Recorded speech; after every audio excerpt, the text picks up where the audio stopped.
मंगलम भगवान वीरो मंगलम गौतमो मणि मंगलम कुंद कुंदाद्यो जैन धर्मोस्तु मंगलम सर्वमंगल मांगल्यम सर्वकल्याणकारकम प्रधानम सर्वधर्माणां जैनम जयतु शासनम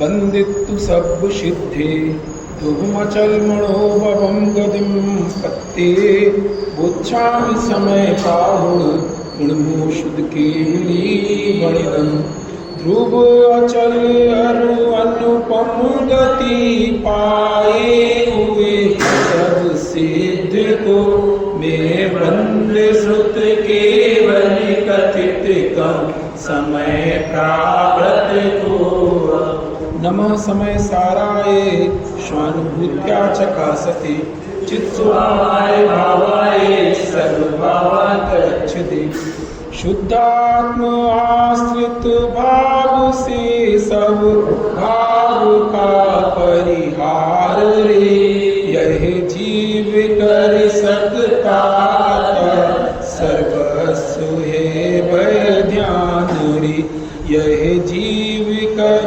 सकता सर्वस्व है वह।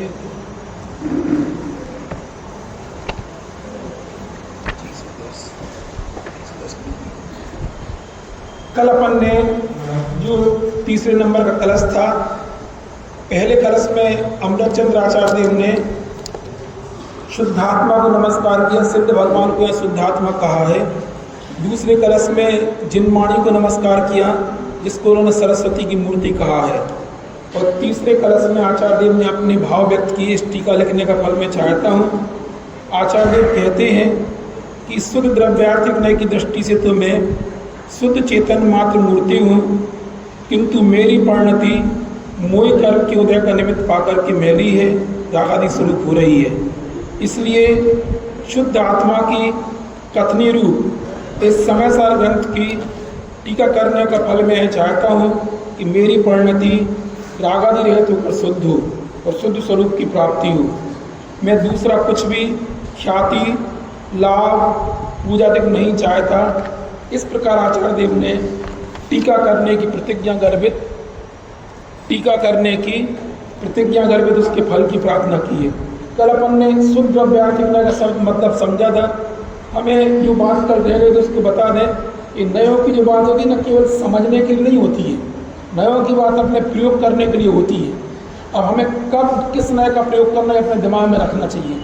अब जैसे इसमें लिखा ना शुद्ध द्रव्य, इसमें पूरा जो कथन मुख्यतः से यदि आप लोगों के दिमाग में पता नहीं क्या है, समय सार की इमेज क्या है, इसमें दोनों ही प्रकार के दृष्टिकोण बताया गया। एक तरफ ऐसा ही बोलते हैं यदि शुद्ध द्रव्यार्थिक नय की चर्चा नहीं करेंगे तो हमें आत्म दृष्टि प्राप्त नहीं होगी। यदि हम पर्याय में रागादिक को स्वीकार नहीं करेंगे तो हम कभी मुक्त जा ही नहीं पाएंगे। दोनों ही बातें आती समझ में है ना बिल्कुल। इसलिए ये बात अपने को समझना जरूरी है कि शुद्ध द्रव्यार्थिक नय, शुद्ध द्रव्यार्थिक नय का शॉर्ट फॉर्म क्या आएगा, यहाँ तो लिखा शॉर्ट फॉर्म क्या है, शुद्ध नय। क्या आएगा, शुद्ध नय। ये दिमाग में रहना चाहिए। इसका नाम क्या है, शुद्ध नय को फुल फॉर्म किया था शुद्ध द्रव्यार्थिक। द्रव्यार्थिक और पर्यार्थिक नय में क्या अंतर बताया था अपन ने कि पर्यार्थिक नय किसी एक गुण को, एक पर्याय को, एक भेद को विषय करता है, और द्रव्यार्थिक नय क्या करता है, पूरे द्रव्य को मुख्य करता है। हम आपसे पूछना चाह रहे हैं, जो अपन रोज दृष्टांत इस बात की चर्चा कर रहे हैं, खोलते हुए दूध में यदि उसको अवस्था पे यदि अपन हमेशा अवस्था रूप उसको देखते रहेंगे तो हमें हमेशा क्या लगेगा, हमें अग्नि ही लगेगा, गर्म ही लगेगा। जब तक हम उसे शुद्ध दूध की दृष्टि से नहीं देखते तब तक हमें दूध दृष्टि में नहीं आएगा और हमेशा भूखे रहेंगे। ऐसे इसका मतलब क्या है कि शुद्ध द्रव्यार्थिक नय से यदि ये बात नहीं मानेंगे, शुद्ध चेतन मात्र मूर्ति हो, तो फिर हम कभी आत्मा की तरफ देखेंगे नहीं। हमारे जीवन में 24 घंटे जो सुबह से भाव चल रहा है उसी भाव से अपना जीवन चला लेंगे तो पंच परावर्तन करते रहेंगे। तो वहाँ तो हमने ऐसा नहीं बोला। क्या हमें कोई जन्मांध व्यक्ति को कोई ये बता दे कि अग्नि नहीं दूध है तो क्या उतने मास से उसको दूध पीने को मिल जाएगा? नहीं मिलेगा। क्या करेंगे जब तक हम उस, लेकिन ये बात भी सत्य है। दृष्टांत पकड़ में आ रहा है कि नहीं आ रहा? क्या ये प्रकरण लेगा ना,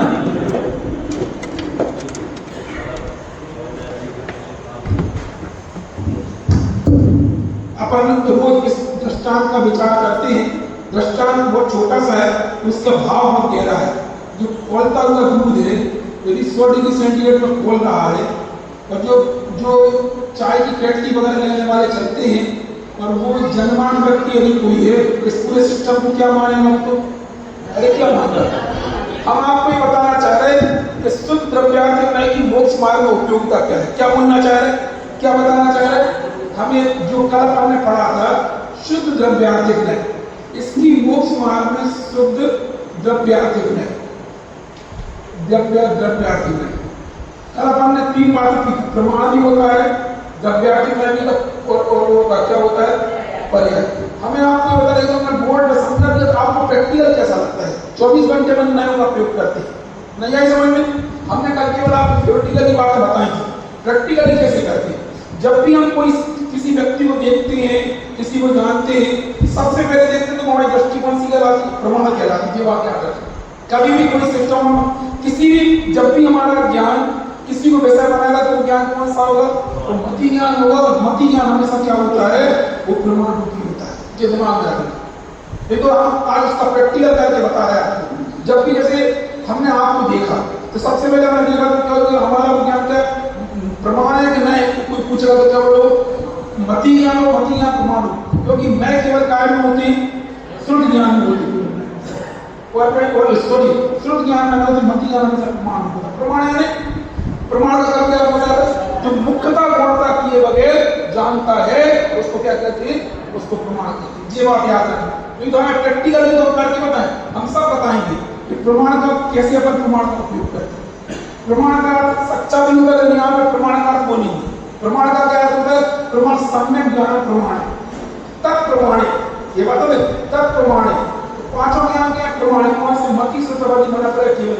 तो कहीं प्रमाण का सच्चे रूप में भी होता है, लेकिन जब प्रमाण विनय की बात हम करेंगे, प्रमाण विनय की, तो प्रमाण क्या होता है? मुक्तता गुणता की वस्तु ग्रहण करता और नहीं क्या करता? मुक्तता गुणता का। समझ में आई ना? ये बहुत जरूरी क्यों है? क्योंकि स्पष्ट रूप से लिखा है कि प्रमाण तत्व 3 सूत्र याद रखना। सम्यक दर्शन ज्ञान चाहे मोक्ष मार्ग, तत्व शब्दान सम्यक दर्शन, जीवादिवासव बंद समय मोक्षा तत्व और प्रमाण अधिगम। क्या कितने सूत्र हो गए?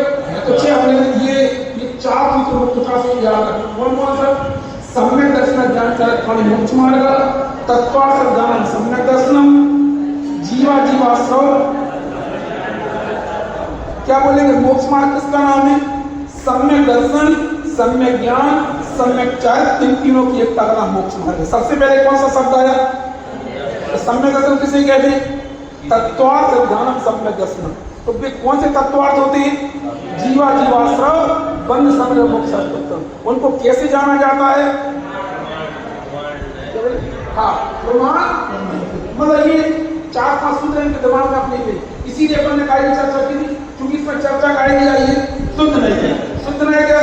जब कभी भी होगा नए तभी कार्यकारी होगा जब प्रमाण मानसू, मतलब शुद्ध नए तभी बगैर प्रमाण के जो नए होता वो मिथ्या नहीं होते। नहीं आई समझ में? इसलिए इसकी परिभाषा क्या थी नए की?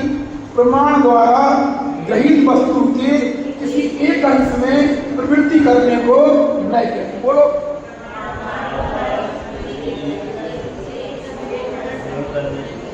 अब हम आपसे अगला प्रश्न आपका पूछ सकते हैं, जब प्रमाण ने पूरी वस्तु ग्रहण कर लिया तो नए की क्या उपयोगिता? बोलो, कौन बताएगा? इस सभा में होता है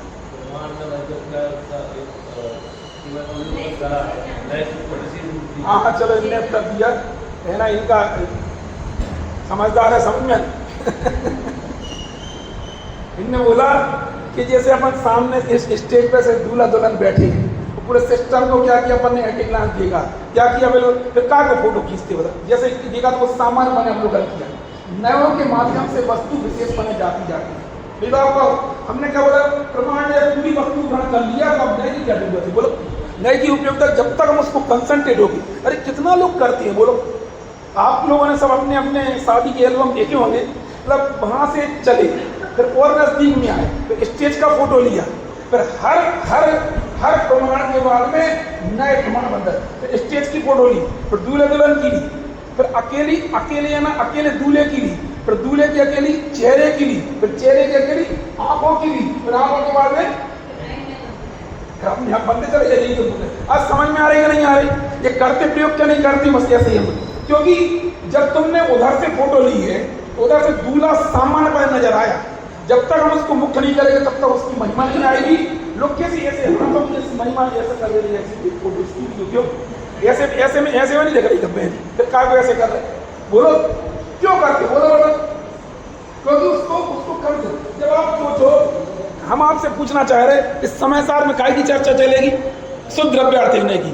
जब लोग में तुम्हें अकल क्यों भैया तुमने फोटो खींच दिया, हमारी मेहंदी की फोटो काय ले रहे, हमारे चेहरे की फोटो काय ले रहे, फोटोग्राफर को टोकते क्यों नहीं है बोलो, हमारी आंखों की फोटो क्यों ले रहे, हमारे चेहरे की फोटो क्यों ले रहे, क्यों लेवाते बोलो।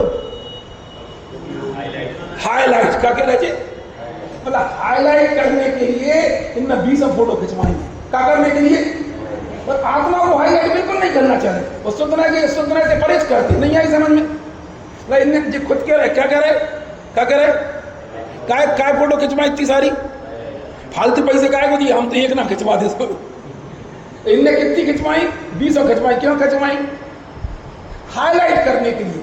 अरे व्यक्ति के बाद भी हम उसके चेहरे को हाईलाइट करते हैं, हम उसकी आंखों को हाईलाइट करते हैं, क्यों करते बोलो बताओ। क्योंकि हमें जब तक हम उस व्यक्ति को मुक्त नहीं करेंगे तब तक हम उसमें उसकी विशेषता नजर नहीं आएगी। जब तक चेहरे को नहीं करेंगे तब तक और विशेषता नजर, जब तक आंखों को नहीं करेंगे तब तक तो लोग में तो हम ही करते। और आत्मा को बगैर हाईलाइट के मोक्ष मार्ग करना चाहिए, नहीं है समझ में, यही हाईलाइट जो कर रहे हैं नहीं आई समझ में। किसको हाईलाइट करना है बोलो, मतलब शादी करवाने के लिए दुनिया भर की फोटो खिंचवानी, नहीं आई समझ में, वो एक फोटो से काम चल जाता है, नहीं आई समझ में। तो वहां का क्या करते हैं, पूरा यहाँ पे पूरे सिस्टम को हाईलाइट, सिस्टम में उस व्यक्ति को हाईलाइट करते हैं, उसके चेहरे को हाईलाइट करते हैं, उसकी आंखों को हाईलाइट करते हैं। यहाँ पे ऐसे करना चाहिए, ऐसे मोक्ष मार्ग से करना चाहिए।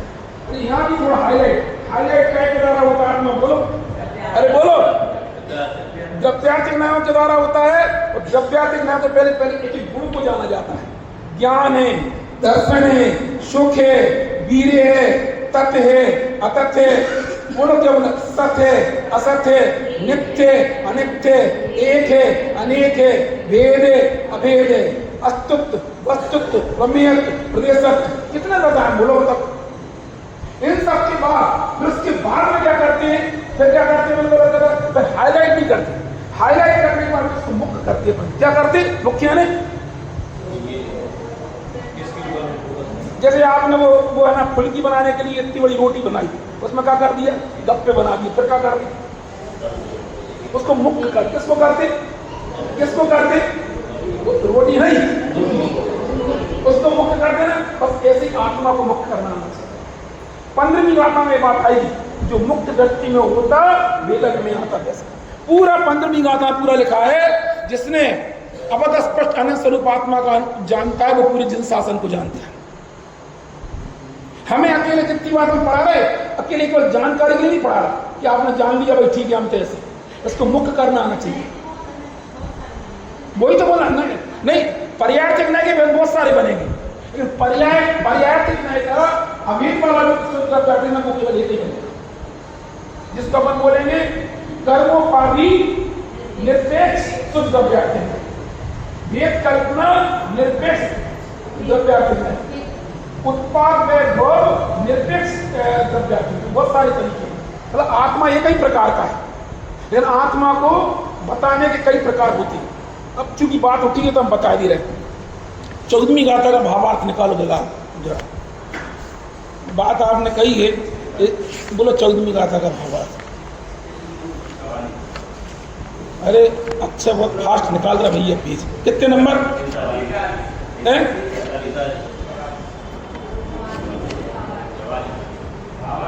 भावार्थ आत्मा मिल गया। भावार्थ में आत्मा 5 प्रकार से अनेक प्रकार दिखाई देता। कितने प्रकार से? कितने प्रकार से? कितनी आत्मा है? एक आत्मा कितने प्रकार का दिखाई देता है? कौन सा? अनादिकाल से कर पुद्गलों के संबंध से बंधा हुआ कर पुद्गल के स्पर्श वाला दिखाई देता है। पहले इसकी उत्थान का समझ लो आप। इसकी उत्थान का मैं कहते हैं शुद्ध नय किसे कहते हैं? क्या है शुद्ध नय? किसका शॉर्ट फॉर्म में? शुद्ध द्रव्यार्थिक नय।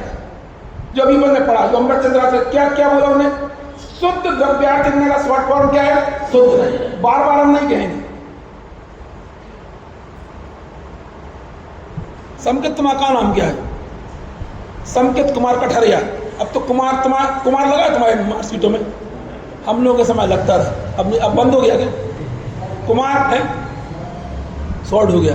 समझ लो तुम्हारा लिखा संकेत कठरिया। अब दिया हर बार क्या बोलेंगे, मम्मी क्या बोलेंगी, संकेत बोलेंगे, ऐसा नहीं संकेत कुमार कठरिया इधर आओ, ये सम्यक कुमार, ऐसा तो नहीं बोलेंगे। क्या कर देंगे, और छोटा और कर दिया इन लोगों ने। अब वो हम बोलना नहीं चाहेंगे, अच्छा खासा सम्यक था, इसको छोटा और कर दिया है। अरे हिंदू यार, हम ये बोलना चाह रहे, आचार्य देव ने भी पहले ग्रंथ में कह दिया शुद्ध द्रव्यार्थिक ना, बार बार। अब क्या कहेंगे उसको, शुद्ध नहीं कहेंगे बस। जो शुद्ध द्रव्यार्थिक नहीं है वो यहाँ पे शुद्ध नहीं है।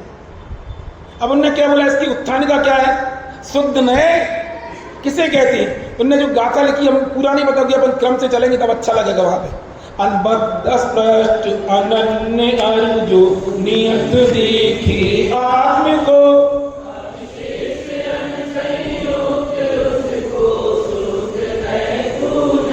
भावार्थ में आ जाओ। आत्मा 5 प्रकार से अनेक प्रकार दिखाई देता है। अनादिकाल से कर्म उद्गलों के साथ में बंधा हुआ कर्म उद्गल के स्पर्श वाला दिखाई देता है क्या नहीं, ऐसा है। कर्म के निमित्त से होने वाली नानाक आदि परिणामों से भिन्न भिन्न स्वरूप से दिखाई देता है।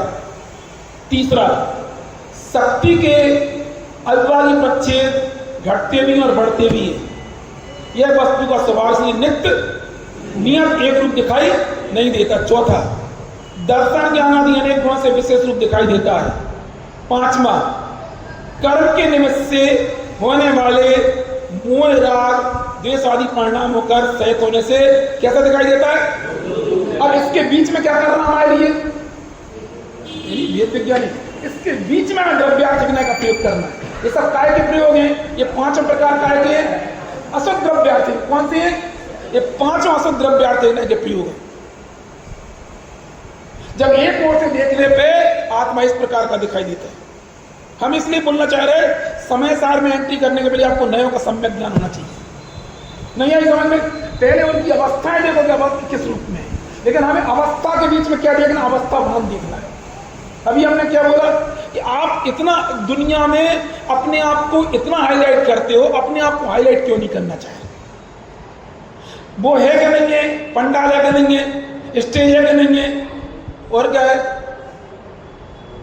शोभा और सब है क्या नहीं है, फिर हाईलाइट क्यों करते, ताकि हमें उसकी महिमा है। तो ये अल्टीमेटली शादी किसकी हो रही, दूल्हा दुल्हन की हो रही। कौन की, दूल्हा दुल्हन की हो रही। अब अल्टीमेटली फाइनली हाईलाइट किसको करना है, उनको करना है। लेकिन आप बताओ, अब कोई कह सकता है मेरा दृष्टांत नहीं है, पुराने लोग हैं, हम आप अगर शादी कौन की होना है, दूल्हा दुल्हन, तो उन्होंने दोनों को डाल दो, बाकी पब्लिक को भगा दो, तो मेरा जलूस नहीं कहलाएगा। वो जलूस क्या कहलाएगा, कोई नहीं उनकी शादी करेगा। नहीं आई समझ में, अरे है क्या नहीं है। ऐसा ही यदि हम, इसमें लिखा है संजन्माणी में, ये तुम बाहर में परिणाम वाले भेदों को नहीं मानोगे तो वो क्या, वो बोलना चाह रहे तुम क्या कहलाओगे, तुम एकांत मत में चले जाओ। पहले इनकी स्थापना करी किसकी, 5 प्रकार का क्या बोला, इसकी 5 अवस्थाएं बताओ आत्मा की। अनादिकाल से किसके साथ बना हुआ है, दूसरा किसके क्या उसकी अवस्थाएं कैसी हो रही, तीसरा बोलो शक्ति का विभाग प्रच्छेद, चौथा बोलो, पांचवा बोलो। ये सब कौन से नए के विषय हैं, अशुद्ध द्रव्यार्थ विनय के विषय है। हाँ, अब इनमें बहन जी ने एक बात पूछ ली, अशुद्ध के साथ में द्रव्यार्थ विनय क्यों लगाए, जो कि हम आपको दे दें।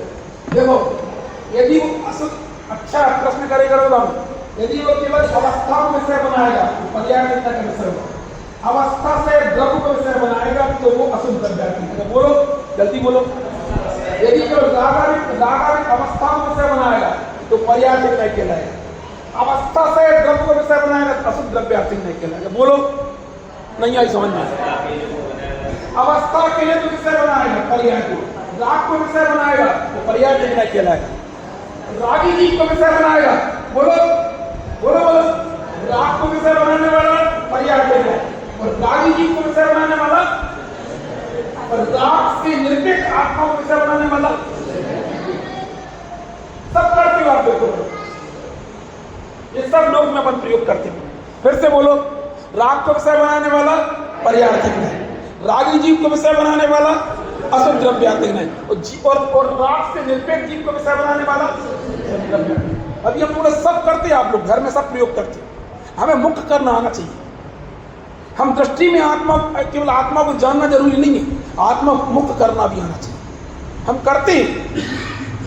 आपके एक घर पे एक छोटी बेटी है, सब है, लेकिन कभी ना कभी हम उसको ऊपर अपने अपने हाथों में उसको ऊपर उठाते हैं।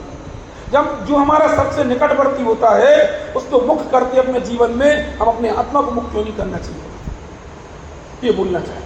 ये काय का विषय समझ में ही ना, उनने लिखा है आत्मा संसार अवस्था में कितने प्रकार का दिखाई देता है, बोलो 5 पॉइंट बोलो आप उसकी, बोलो।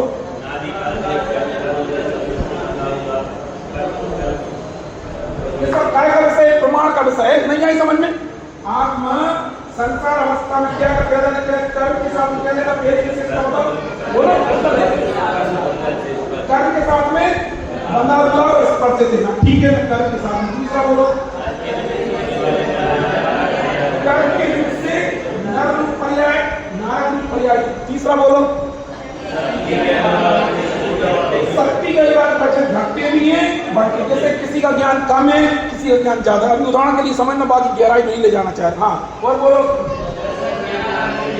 दर्शन वाला है, ज्ञान वाला है, सुख वाला है, वीर वाला। और 5वां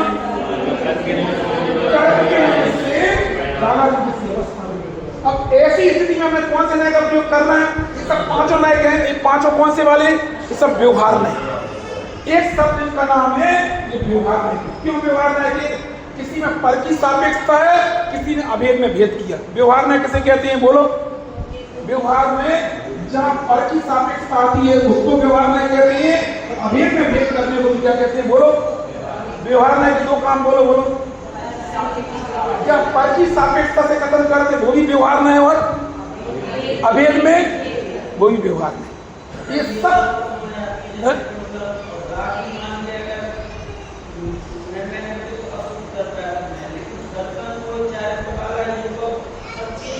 हाँ, इनने एक बात बहुत बोली है कि ये है ना, इनने बोला आगे इतने सारे नामों का प्रयोग करना है। आपने क्या बोला अभी, फिर से बोलना।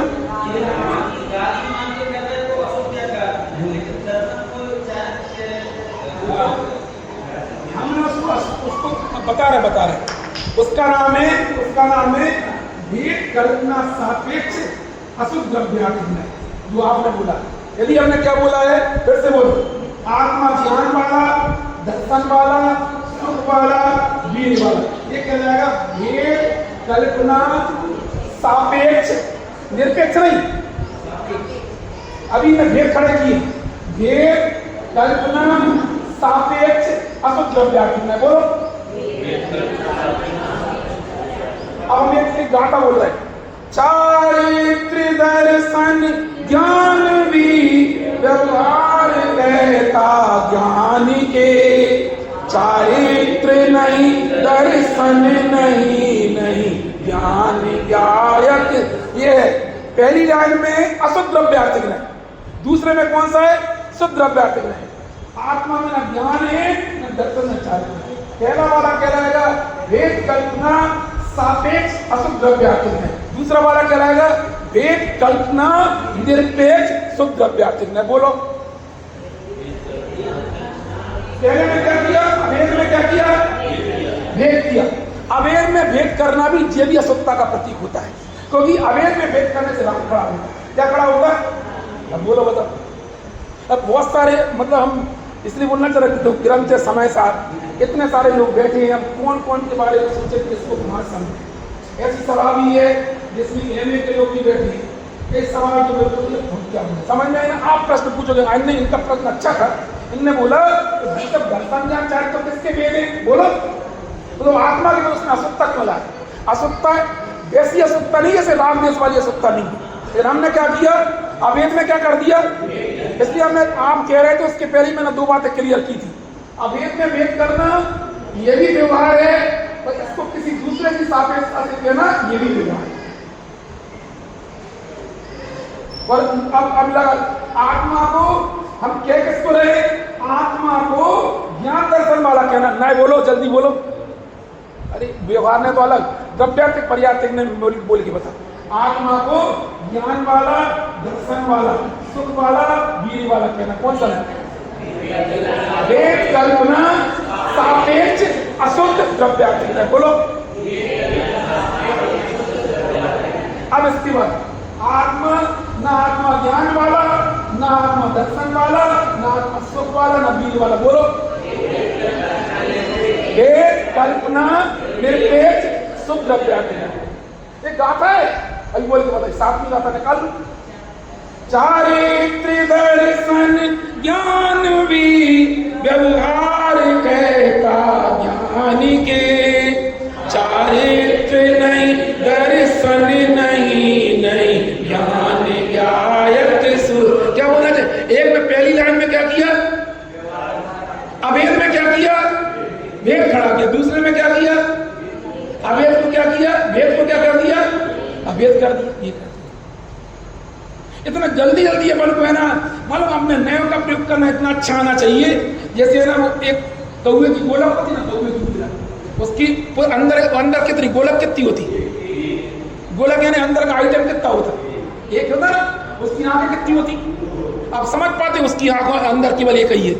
ऐसे ही नयों का प्रयोग बहुत जल्दी जल्दी करना आना चाहिए, नहीं तो आप समझ ही नहीं पाओगे जनाब।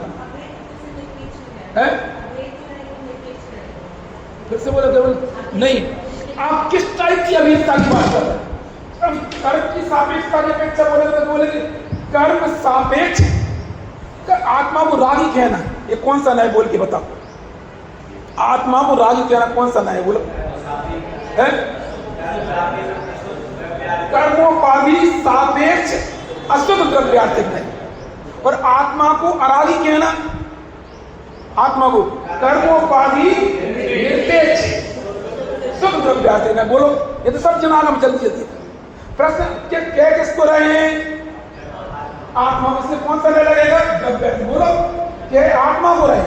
अभी हम पर्याय को कह रहे तो कौन सा नहीं लगाते? पर्याय। अभी किसको कह रहे? आत्मा को रागी जैसी कहना। कौन सा नहीं लगेगा? कौन सा वाला? कौन सा वाला? बोलो। कर्मोपाधि। राग किसकी उपाधि है? कर्म की उपाधि है। कर्मोपाधि सापेक्ष अशुद्ध द्रव्यार्थिक है।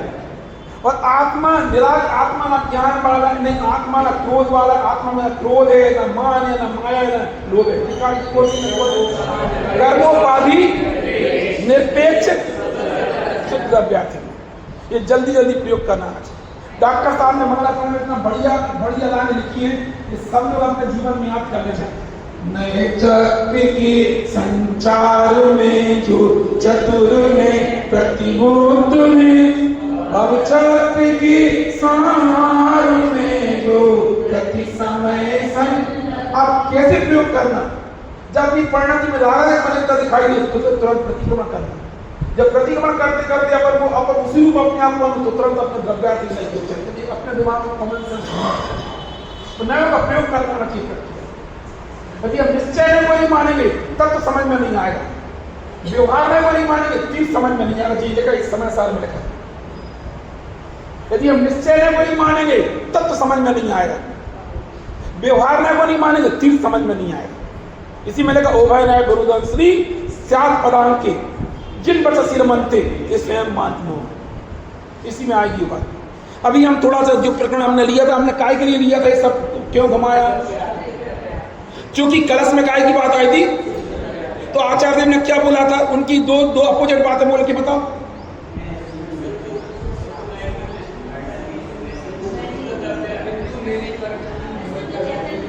उनके दिमाग में कौन से नए थे? दोनों कौन से नए थे? शुद्ध द्रव्यार्थिक, अशुद्ध द्रव्यार्थिक। एक तरफ ये बोल रहे थे कि मेरी परिणति मैली है। कौन सा नया लगा रहे थे? कि देखो परिणति को विषय बनाएंगे पर्यार्थिक नहीं कहलाएगा, परिणति वाले द्रव्य को विषय बनाएंगे तो वो अशुद्ध द्रव्यार्थिक नहीं कहलाएगा। समझ लो बिल्कुल। परिणति को विषय बनाने वाला पर्यायवाची नहीं। परिणति वाले अशुद्ध परिणति वाले द्रव्य को विषय बनाने वाला अशुद्ध द्रव्यार्थी नहीं। परिणति से अशुद्ध परिणति से रहित द्रव्य को विषय बनाने वाला जी शुद्ध द्रव्यार्थी। अब तुम कौन से वाले नए का प्रयोग कर, इतना आप प्रयोग कर, ये सब आएगा। अभी इसमें ये बोला है जो भी हम पढ़ रहे थे, अभी परिभाषा काय की पढ़ रहे थे, द्रव्यार्थिक नहीं। हम बोलते हैं कितने प्रकार का आत्मा दिखाई दे रहा है, 5 प्रकार का। यह सब क्या लिखा तुम्हें पढ़ो, यह सब बोलो, यह सब अशुद्ध द्रव्यार्थिक नहीं रूप व्यवहार न का विषय। जब द्रव्यार्थिक पर्यार्थक की भाषा में बोलेंगे उसको अशुद्ध द्रव्यार्थिक नहीं बोलेंगे, और वैसे क्या बोलेंगे उसको व्यवहार नहीं। बोलो नहीं आई समझ में, आगे सुनो जी तुमने जो प्रश्न पूछा था। 2 बातें हैं, और कौन सी बता रहे हैं, उनने ये बात बोली है कि आत्मा के संबंध में, ये आत्मा है इसमें कुछ तो ऐसी है जो 5 प्रकार का दिखाई दे। कौन कौन था बोलो, 5। पहला बोले बद्धस्पष्ट, दूसरा है अनन्य, तीसरा है अनियत, चौथा है विशेष, और 5वां है संयुक्त। बोलो असंयुक्त उल्टा है, हमने एक सोच समझ के बोला। पहला क्या बोला बद्धस्पष्ट, दूसरा क्या बोला अनन्य नहीं अनन्य, तीसरा बोलो अनियत, चौथा बोलो विशेष, और 5वां बोलो। ये पूछना चाह रहे आत्मा की ये 5 विशेषताएं बता रहे कि 5 प्रकार 5 आत्माओं को बता रहे। बोलो जैसे हम आपसे पूछे, आप जैसे कोई यहाँ पे गोरा व्यक्ति बैठा था, हम गोरे हैं कि काले हैं। गोरे व्यक्ति के सामने हम क्या कहलाएंगे, काले कहलाएंगे। और लंबे व्यक्ति के सामने छोटे कहलाएंगे, और पतले व्यक्ति के सामने तो 3 प्रकार के 3 आदमी की एक ही आदमी। बोलो अरे 3 आदमी बैठे कि एक ही आदमी, किसके सापेक्ष, कलर के सापेक्ष में काले, ऊंचे के सापेक्ष में छोटे, और तीसरा क्या बोला पतले के सापेक्ष में मोटे। ये 3 प्रकार का आदमी है, एक प्रकार का है। और जेस में लगाना कितने प्रकार का, एक आत्मा संसार अवस्था में 5 प्रकार का दिखाई देता है। ये अब कितने प्रकार का क्या लिखा, एक आत्मा संसार अवस्था में कर्म के निमित्त से 5 प्रकार का दिखाई देता है। समझ में आई ना। कुछ विशेषण कैसे हैं, कर्म सापेक्ष है, जो कर्म सापेक्ष विशेषण है। जब अब हम एक और बात आप समझ लो, अभी टाइम कितना हो। ये 2 प्रकार के विशेषणों का प्रयोग करके बता दिया, हमने भी किया। एक शैली होती है निश्चय में और व्यवहार में, नहीं आई समझ में। कौन कौन सी निश्चय, दूसरी होती है व्याख्या पर्याय। समझ में आई ना, कौन सी शैली हो गई, आप मिस मत करना। निश्चय में और व्यवहार नहीं की, यहाँ व्यवहार नहीं की परिभाषा क्या लगेगी, जो अभेद में भेद करे सो व्यवहार नहीं, और जो पर की सापेक्षता से कथन करे वो भी व्यवहार है। समझ में आई ना। और जिस द्रव्यार्थिक पर्यायवाची नहीं की शैली कौन सी होगी, तो द्रव्य पर्याय स्वरूप वस्तु में द्रव्य का मुक्तता से परिज्ञान कराए वो द्रव्यार्थिक नहीं है, जो पर्याय का मुक्तता से ज्ञान कराए वो पर्यायवाची नहीं। 2 अलग अलग शैलियां चल रही। आगम, हाँ आगम अध्यात्म, ये निश्चय रहने वाली शैली होती है, ये आध्यात्मिक शैली। ये कौन सी होती है, आगम की शैली। अभी जो बात हम आपको बता रहे हैं, जो इन्होंने अभी प्रश्न खड़ा किया था, ज्ञान दर्शन चाहे तो किसके भेद है, इसमें अशुद्धता कहां से आ रही भाई। कर्म के निमित्त से आत्मा परिणति मेरी तो मैं समझ नहीं आ रहा, लेकिन ज्ञान दर्शन चाहे तो किसके भेद है, आत्मा गुण है। कौन सा नया लगाओगे बोलो। अभी हमने विशेषता क्या बताई, जहाँ पर की सापेक्षता आती है वहां भी व्यवहार लागू होता है, और जहाँ अभेद में भेद करती है वहां भी लागू होता है। वहां भी क्या होता है, इसमें भी आप लगाना। हम विषय किसको कर रहे हैं, जब पर्याय को विषय करेंगे तो क्या कहलाएगा, पर्यायवाची। एक गुण को विषय करेंगे पर्यायवाची, और जब है ना, जब द्रव्य को विषय बनेगा तो क्या कहलाएगा, वो द्रव्यार्थिक। हमारा आप एक चीज बोलो, हम आपको तुरंत नहीं लगा, एक आध सेंटेंस बोलो, आप बताओ एक आध सेंटेंस इसमें से बोलो तो खुद उत्तर देना। ये 5 लिखे ना, इसमें सेंटेंस एक आध बोलो, अरे एक आध बोलो ना। आत्मा कर्म के निमित्त से होने वाली न नाकादी परिवर्तन। आप बताओ कौन सा नया लगाना चाहिए, वो ही नया लगा देंगे। बोलो हाँ, वो तो बोलो कौन सा नया लगाना पसंद करो, बोलो। आत्मा कर्म के निमित्त से न नाकादी परिवर्तन, कौन सा नया लगाओगे बोलो। इसमें लगाओ पहले, इस तरफ द्रव्यार्थिक पर्यायवाची। व्यवहार अच्छा नहीं बोला, क्या कर्मोपाधि सापेक्ष, क्यों न नाकादी क्या है, बढ़िया है। दूसरा कथन किसका कर रहा है? आत्मा का। आत्मा कथन करे इसलिए न्याय कौन सा लगेगा? बड़े नहीं, आत्मा किसमें द्रव्यार्थक लगेगा। और किसकी सापेक्षता से कथन कर रहा है? तो इसलिए कौन सा हो गया? बस इसी बात है। नामकरण की वजह से आत्मा की कौन सी अवस्था होती है? यदि हमें जिनवाणी में प्रवेश करना है तो आपको नयों की कथनी समझना पड़ेगा, नहीं तो आप जगह जगह परेशान हो गए क्या लिखा है। और एक आध बोल के बता, पांचवा वाला बोलो।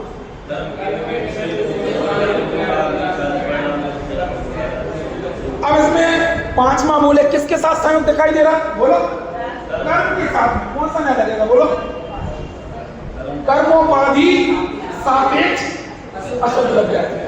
इसके प्रतिपक्ष में क्या लगेगा? इसके प्रतिपक्ष शुद्ध न्याय बोल के बताओ। बोलो, तुम लोग ढूंढ के बताओ। न्याय लो इसमें, इसके प्रतिपक्ष न्याय ढूंढ के बताओ। देखो इसमें लिखा है।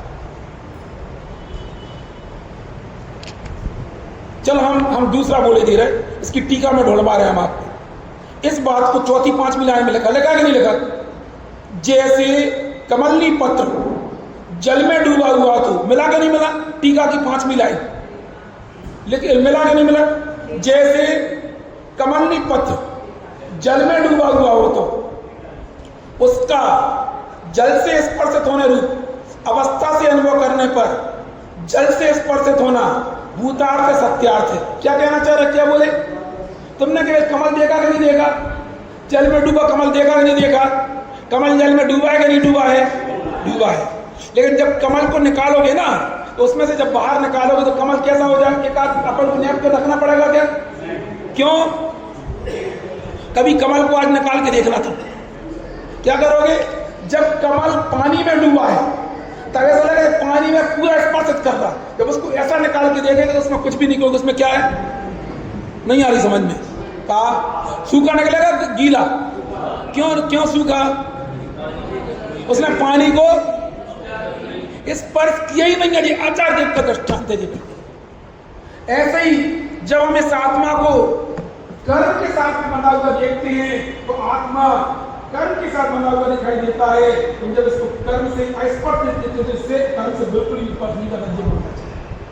ये कहना चाहिए। नहीं आए समझ में? देखने का तरीका चाहिए। ये बताना क्यों चाह रहे? क्योंकि उन्हें अनादिकाल से महात्मा कर्म के साथ बना हुआ तो देख ही रहे हैं।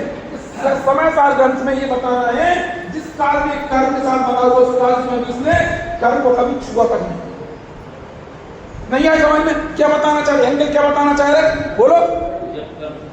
बोलो वहां पे जिस समय कमल का फूल काय में डूबा है? पानी। उस समय वो किस पे डूबा हुआ दिख रहा है? लेकिन जब उसकी कमल के स्वभाव के नजदीक जाकर देखते हैं तब उस कमल के फूल ने पानी को स्पर्श भी नहीं किया। आज करके देखना, कमल नहीं कहीं चले कहाँ मिलेगा कमल?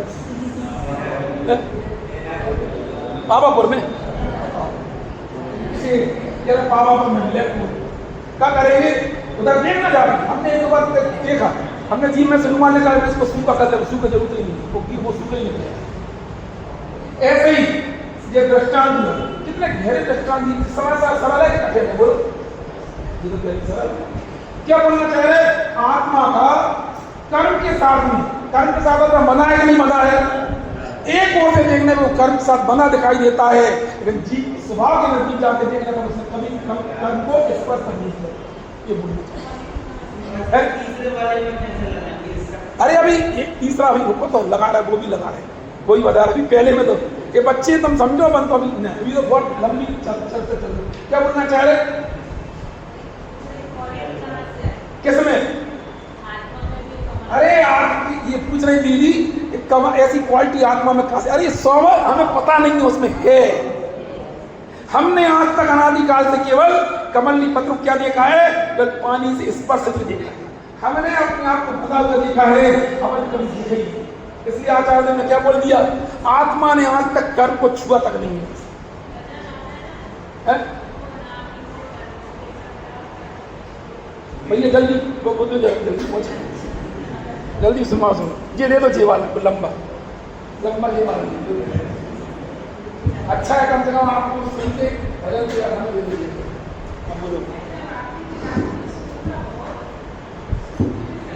क्या बोले? देखो भाई तारीफ मिलती है मेरी, आप लोग की तारीफ हो रही दीदी कभी दो एक दिन 2 दिन 4 दिन में क्या बोले जी बोल रहे हैं कि श्रोता बहुत तारीफ पकड़ वाले भी आप लोग की प्रशंसा में तो धरा हुआ लो भैया आप लोग की तारीफ हो रही समझ में ना मेरी ना देख चलो बोलो बोलो हाँ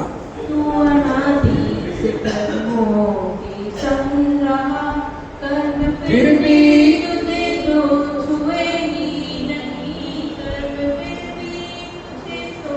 छुए ही नहीं परमात्मा। शुरुआत का भजन क्या है इसका? हाँ हाँ बोलो बोलो बोलो तुम्हें तो याद भी तुम लोग जल्दी एक माइक और दे दो पूरा सुन लो बिल्कुल माता जी का भजन है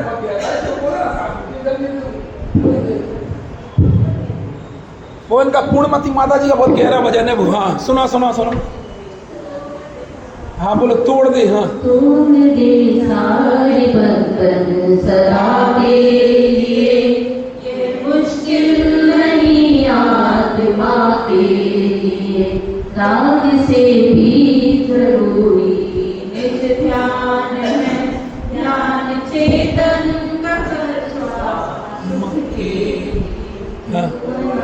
तीस कर्मों की संग में रहा कर्म फिर भी तुझे तो सिवरे आए ना ये भजन कोई सामान्य भजन नहीं है तुम किसके साथ रहे अनादिकाल से देवनाथ लिखा बोलो तुम अनादिकाल से कर्मों के संग रहे कर्म है ना कर्म तुमने कभी कर्म को छुआ नहीं जिसका नाम है भजनों में तुमने द्रव्यार्थ लगा दिया बोला सोचो हम तो ये बोलना चाहे अब कल्पना करके देखो इसीलिए दीदी ने बोला कि तुम लोग पकड़ जाते मुझे तो वही का तुम लोग अरे समझ में ही नहीं अरे क्या बोला उसने कभी किसको नहीं छुआ इसी का नाम अपदस्पष्ट इसी का नाम शुद्ध नहीं यही कहना चाहिए ये शुद्ध द्रव्यार्थ का प्रयोग समझ में नहीं बाकी चर्चा में भजन आ रहा तो पूरा सुना तो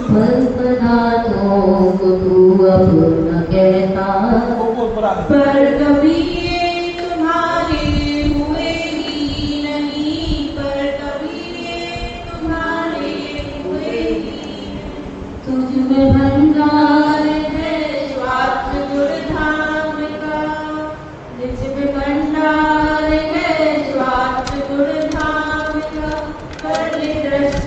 स्वयं में स्वयं के अब तो माता जी ने सब कुछ लिखा है लिखा क्या का भंडार है अपन कहाँ है ये तो सच बात इतना ऊंचा भजन इतनी सारी चीजें तुम्हें अपने घर में पहनी अंगूठियां भी तुम्हें ऐसा लग रहा है कि जड़ सरी की धूल सरी की लगने लगे ये लगना चाहिए अपनी अनुभूति में पैदा करो अपने घर में रखा हुआ अपने घर का वैभव अपने साथ में उड़ा हुआ सोना ये सब धूल सरी का लगना चाहिए उन्हीं को लगेगा जिन्हें अपने जीवन में अंदर का आत्मभाव दिखाई देगा वो बोल रही हूँ हाँ बोलो इष्ट संयोग मेरा क्यों कर रहा इन विकारों में सुख की काय की नहीं है काय की समझ नहीं है केर में विकारों में सुख की सुगंध भी नहीं हाँ शुद्ध निश्चय से तू ही है परमात्मा कौन परमात्मा ऊपर वाले कि तुम कोई आ रही गाथा काय की अरे नीलम शादी की 3 गाथा है शुद्ध निश्चय से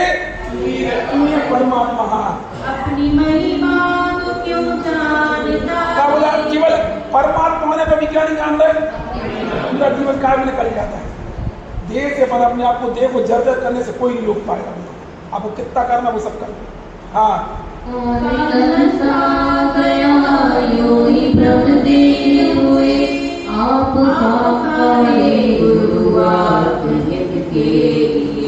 तोड़ दे सारे बंधन सदा के लिए ये मुश्किल नहीं आत्मा के लिए कौन के लिए मुश्किल नहीं है आत्मा के लिए मेरे लिए सोचना और है कुछ ठीक है बाकी चर्चा